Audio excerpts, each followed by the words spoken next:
tant que fonds focal, je vais vous présenter sur une grande présentation. Membre du comité. Et c'est la raison pour laquelle on a appelé comité de pilotage. Et qui, lorsque le programme d'activité est exécuté, a le devoir de rendre compte au grand comité. Que nous nous rendons compte au grand comité, c'est la raison pour laquelle on s'est permis pour qu'il n'y ait pas d'ambiguïté par rapport à ça. C'est dans ce cadre-là, être au secrétaire exécutif.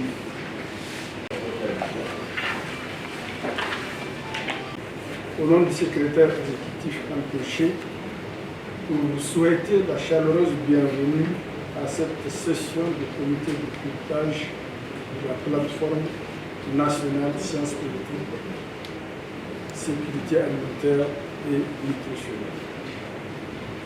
Comme à l'accoutumée, les réunions ou sessions du comité de pilotage sont des occasions pour présenter le bilan des activités de l'année écoulée et faire la programmation des activités à venir. C'est pourquoi j'émets le vœu de voir ces travaux se dérouler dans des conditions les meilleures. Aussi, je ne terminerai pas mon propos sans pour autant vous transmettre les chaleureuses salutations du directeur du cabinet du Premier ministre, président du CNBD. Je vous remercie. Monsieur le secrétaire exécutif, monsieur le coordinateur du programme SICAF Crisat au Mali, illustres invités, mesdames et messieurs. Merci beaucoup pour votre disponibilité et soyez la bienvenue à la tenue de ce premier comité de pilotage de la plateforme nationale du dialogue sciences politiques pour l'année 2021. Je ne cesserai de le répéter, la science et la recherche scientifique constituent les outils indispensables à toute stratégie porteuse d'avenir, à tout développement durable, et cela pour toutes les nations. Tout ce qui nous entoure et dont nous nous servons pour notre existence est issu de la recherche scientifique. C'est dire à quel point la recherche scientifique est un facteur indispensable au développement durable de tout pays. En quoi consiste cette plateforme nationale du dialogue sciences politiques en général et en quoi consiste ce premier comité de pilotage, cette première réunion du comité de pilotage 2021 en particulier. En rappel, la plateforme nationale du dialogue sciences politiques sur les changements climatiques, l'agriculture et la sécurité alimentaire et nutritionnelle a été créée par arrêté numéro 151 PM en date du 21 octobre 2019. Elle a pour mission le renforcement du dialogue entre les décideurs politiques, les acteurs du développement, les scientifiques, les chercheurs, les organisations de la société civile et les utilisateurs lors de l'élaboration et la mise en œuvre de politiques, stratégies, plans et programmes de développement prenant en compte les besoins de la promotion d'une agriculture intelligente face au climat. Elle est composée de plusieurs acteurs de développement, notamment l'État, la société civile, les partenaires techniques et financiers, le secteur privé, les institutions de formation et de recherche scientifique. La plateforme nationale du dialogue sciences politiques est placée sous la tutelle du cabinet du Premier ministre à travers le secrétariat exécutif du Conseil national de l'environnement pour un développement durable, le CNED. La plateforme nationale de dialogue sciences politiques, la plateforme changement climatique, agriculture et sécurité alimentaire est conçue comme un outil d'aide à la décision et ambitionne de s'investir activement dans les questions et processus nationaux relatifs au secteur de l'agriculture et de la sécurité alimentaire dans un contexte de changement climatique. La plateforme de changement climatique pour l'agriculture et la sécurité alimentaire du Niger fait partie des 5 plateformes qui existent dans 5 pays de l'Afrique de l'Ouest, notamment le Burkina Faso, le Ghana, le Mali, le Niger et le Sénégal. Cette plateforme nationale de dialogue sciences politiques, que j'ai l'insigne honneur de présider en tant que directrice générale du CNRS, Centre national de recherche scientifique du Niger, est dirigée par un secrétariat technique composé d'une présidente, de 3 vice-présidents et de 3 rapporteurs. La plateforme nationale de dialogue sciences politiques comporte dans son ensemble 33 membres au total, dont dans son comité de pilotage, tous responsables de différentes institutions nationales, régionales et internationales, œuvrant dans le domaine. Ainsi, le comité national de pilotage peut faire appel à d'autres personnes ressources en cas de besoin. Permettez-moi de saisir cette occasion pour réitérer mes sincères et scientifiques remerciements auprès de toutes nos autorités pour la confiance ainsi placée en ma modeste personne. Monsieur le point focal de la plateforme nationale du dialogue sciences politiques près du CNRD, Dr Mahmoud Idrissa, vous donnera plus de détails au cours de sa présentation de cette plateforme, ainsi que pour le bilan des activités menées par la plateforme depuis sa création. À sa mise en place, la plateforme nationale du dialogue sciences politiques a bénéficié de l'appui de l'Union européenne. Par la suite, le PNUD et le programme SICAF-ICRISAT ont également apporté leur contribution pour la conduite des activités. Que tous ces partenaires techniques et financiers soient remerciés de leur importante contribution. Pour faciliter l'opérationnalisation de ces objectifs, la plateforme nationale du dialogue sciences politiques pour un changement climatique et une agriculture et une sécurité alimentaire et nutritionnelle, à travers son secrétariat technique, a conçu un plan de travail et un budget annuel, le PTBA, au titre de l'année 2020. Ce dernier a été soumis aux partenaires techniques et financiers sous forme de requête de financement. Ainsi, il a été enregistré 2 réponses positives, respectivement du PNUD et du SICAF-ICRISAT. Ces 2 appuis ont permis de mener des activités très significatives, ayant permis à la dite plateforme de se remettre sur la rampe de la redynamisation en se rendant plus visible au plan national, ainsi que sur la toile électronique de par son site web qui documente les actions réalisées. Les aléas et contraintes sanitaires dues au Covid-19 ont beaucoup ralenti, voire stoppé pendant une bonne période les activités de la plateforme nationale de dialogue sciences politiques. Mais grâce à Dieu et grâce aussi à la volonté politique de l'État du Niger et à tous nos partenaires techniques et financiers, nous voilà repartis avec engouement. Concernant la raison qui réunit le comité de pilotage aujourd'hui, il s'agira pour nous, comme objectif général, de capitaliser les acquis et les leçons apprises de la plateforme nationale du dialogue sciences politiques au Niger. Et comme objectif spécifique, de convier le comité de pilotage de la plateforme, de présenter le bilan des activités menées, d'identifier les forces, les opportunités, les faiblesses et les menaces, et enfin de produire un document de capitalisation sur les activités menées par la plateforme. Les résultats attendus de nos travaux sont donc que les membres du comité du pilotage de la plateforme soient conviés, ce que nous venons de faire, que le bilan des activités menées soit présenté aux membres du comité de pilotage de la plateforme, que les forces, les opportunités, les faiblesses et les menaces soient identifiées, et qu'un document de capitalisation sur les activités menées par la plateforme soit produit. Pour atteindre ces résultats escomptés, il convient de ce qui suit la préparation.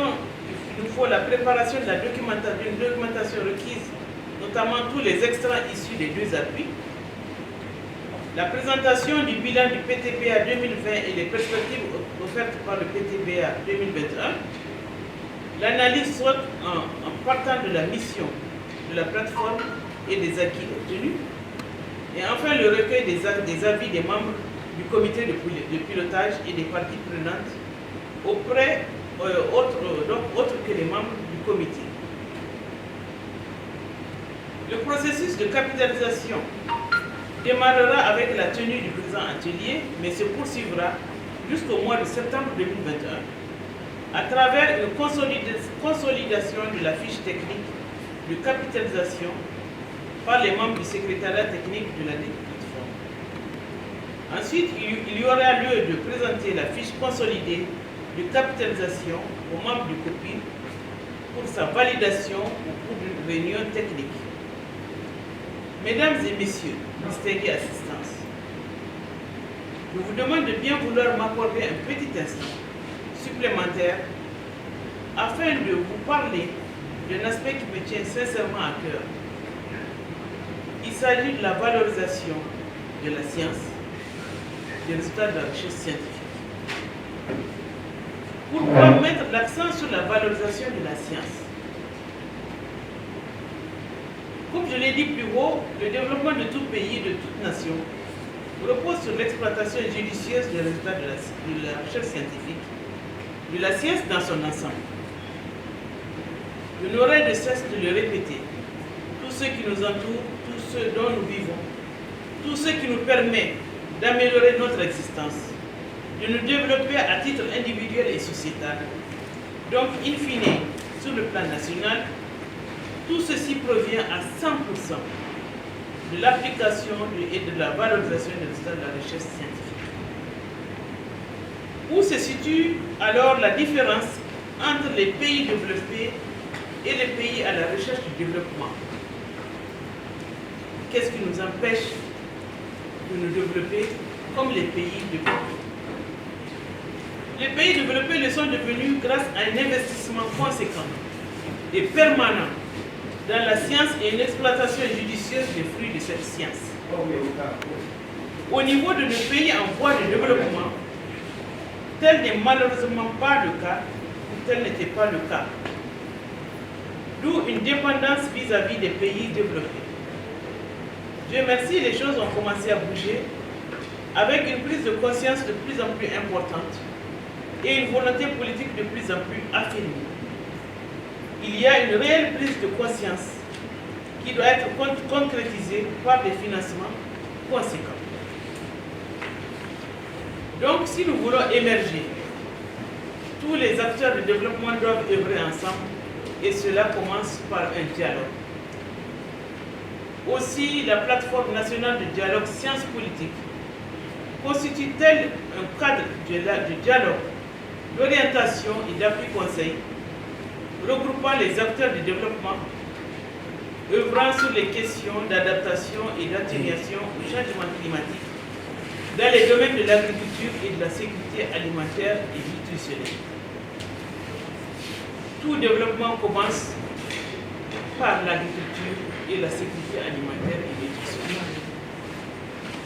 Mesdames et messieurs distingués assistance, tous nos problèmes trouvent leur solution dans la science, dans la recherche scientifique, dans l'application et la valorisation des résultats de la recherche scientifique. On ne pense à la science et aux scientifiques chercheurs que quand ça va mal, en cas de catastrophe, pour leur demander séance tenante des réponses immédiates. Mais demain se prépare aujourd'hui et avec des moyens conséquents. Tout commence par le dialogue, par la communication, il doit évoluer avec des appuis conséquents, avec des investissements conséquents. Sans science, il n'y a pas de connaissance. Et sans connaissance, il n'y a pas de développement durable. Soutenons donc la science pour contribuer à l'émergence du Niger et à son développement durable. Mesdames et messieurs distingués assistance, je vais enfin conclure mon propos en remerciant vivement toutes les autorités de l'État du Niger, de même que tous nos partenaires techniques et financiers, particulièrement l'Union européenne, le PNUD et le programme SICAF-ICRISAT. Sur ce, je déclare ouvert les travaux de la première réunion du comité de pilotage de la plateforme nationale de dialogue sciences politiques sur les changements climatiques, l'agriculture, la sécurité alimentaire et nutritionnelle au titre de l'année 2021. Je vous remercie pour votre aimable et délicate attention. Merci bien, madame. Je profite aussi pour présenter les excuses du représentant qu'il avait prévu là, malheureusement, pour un débat de ça. Donc, docteur, on vous écoute. Oui, j'arrive parce que j'ai des petits problèmes avec les chefs de la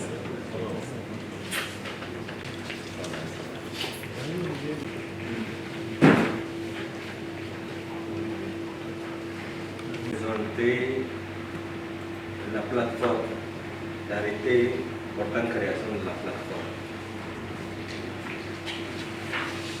En fait, cette plateforme nationale sciences politiques a une histoire.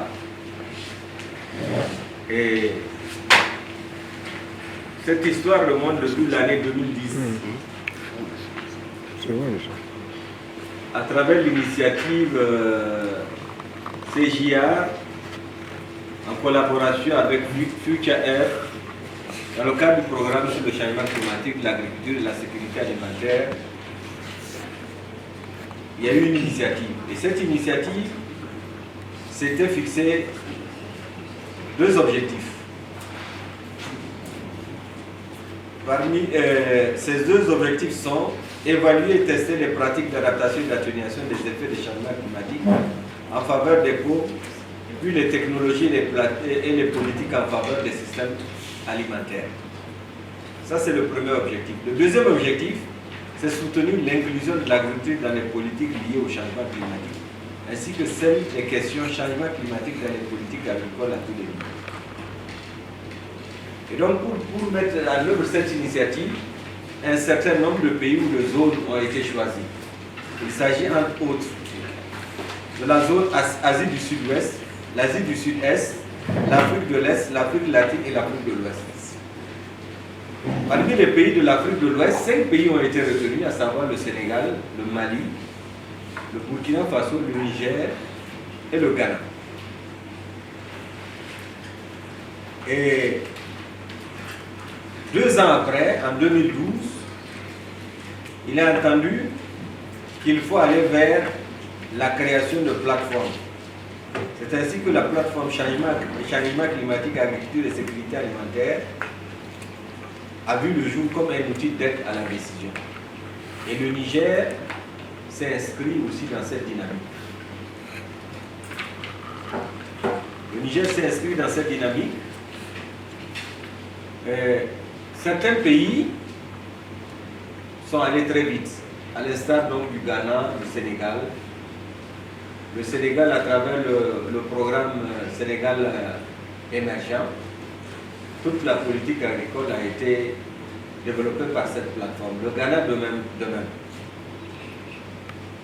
Le Niger a continué à animer, à sensibiliser, mais on n'est véritablement pas arrivé à créer de manière officielle cette plateforme. Il lui fallut l'année 2019. Le 21 octobre 2019, c'est en ce moment que, par arrêté du Premier ministre, cette plateforme a été créée. Et la plateforme a pour objectif général le renforcement du dialogue entre les décideurs politiques, les acteurs du développement, les scientifiques, les chercheurs, les organisations de la société civile et les utilisateurs. Il faut que ce dialogue prévale lors de l'élaboration et la mise en œuvre des stratégies et plans et programmes de développement, prenant en compte les besoins de la promotion d'une agriculture intelligente face au climat. Donc, entre-temps, le concept d'agriculture intelligente face au climat a vu aussi le jour. Partant de cet objectif global, un certain nombre d'objectifs spécifiques ont été fixés.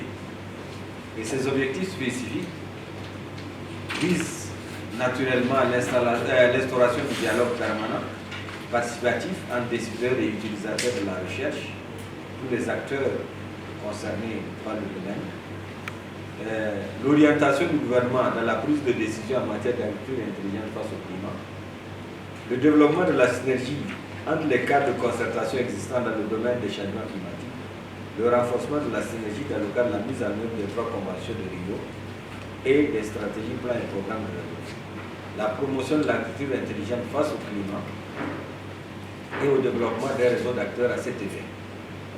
La mobilisation des ressources financières internes et externes pour l'élaboration et la mise en œuvre des projets et programmes relatifs aux 3 conventions, en général et en particulier ceux relatifs au changement climatique, l'agriculture et la sécurité alimentaire et nutritionnelle, la capitalisation des expériences et des bonnes pratiques en matière d'adaptation au changement climatique, de l'agriculture et de la sécurité alimentaire et nutritionnelle en favorisant la communication et la vulgarisation de l'information.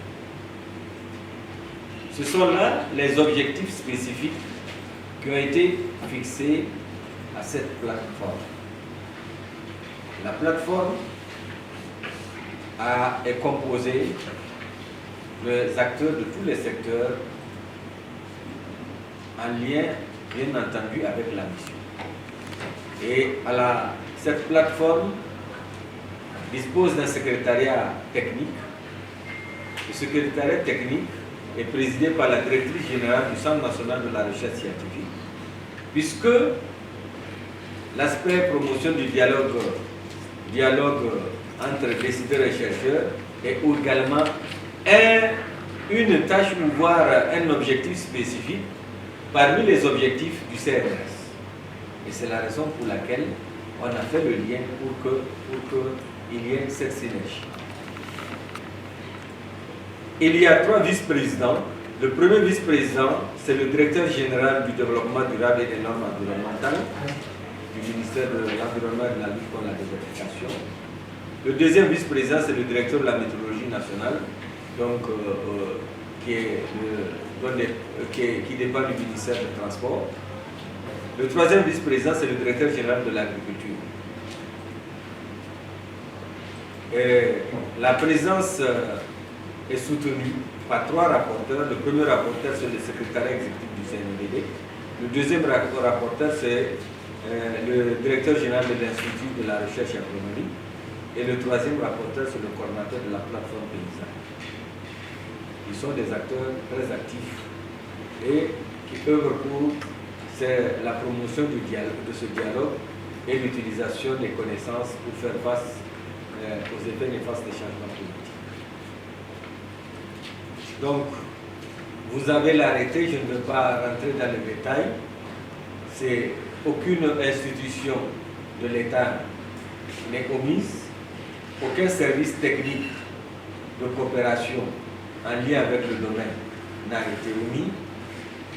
Les utilisateurs, les fêtières, donc les organisations paysannes y figurent également. Donc vous avez la composition.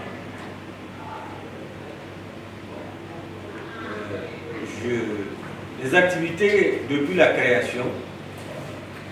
création, il y a eu la capitalisation des approches et l'implication dans l'élaboration des politiques relatives à l'adaptation au changement climatique. Ça, c'est depuis 2013, sous la coordination de Mme Sophie Solange. Donc, les 2 premières activités ont été menées avec la cartographie des projets et expériences sur l'adaptation. Ensuite, lorsque nous avons vu, il y a plein d'autres activités que je n'ai pas pu lister, mais comme elle est là, elle aura l'opportunité de nous faire le catalogue.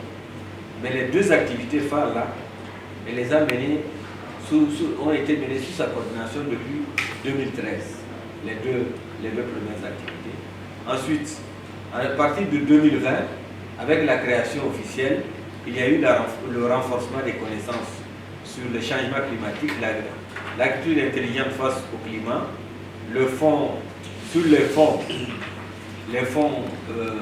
climat. Il y a eu des activités de renforcement des capacités des organisations de la société civile, des commissions développement rural et environnement du Parlement, du CESOP. Il y a eu aussi des initiatives avec le gouvernement. Malheureusement, compte tenu des élections générales, cela n'a pas pu se faire. Entre autres, il y a eu également un site web développé, une stratégie de communication, bien d'autres activités. Donc, c'est les activités menées que je suis en train de développer. Il y a eu un PTBA, un PTBA dont nous allons faire le bilan tout à l'heure, et le projet de PTBA 2021 qu'on va vous présenter. Bon. On va l'appeler toujours projet, puisqu'on s'adresse au grand comité.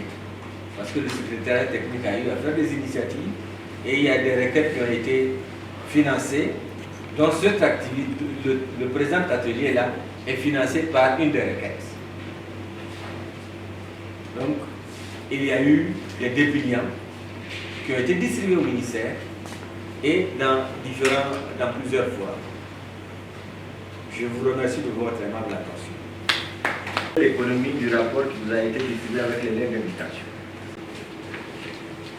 Donc, il y a le plan de présentation, il y aura une introduction. Après on va présenter le bilan physique, le bilan financier, les contraintes et les leçons apprises. L'introduction ne va pas s'attarder, c'est ce que je viens de dire. Et ce PTBA 2020 a été essentiellement élaboré et présenté au comité de pilotage, c'est-à-dire au grand comité, à tous les membres. On l'avait présenté au démarrage.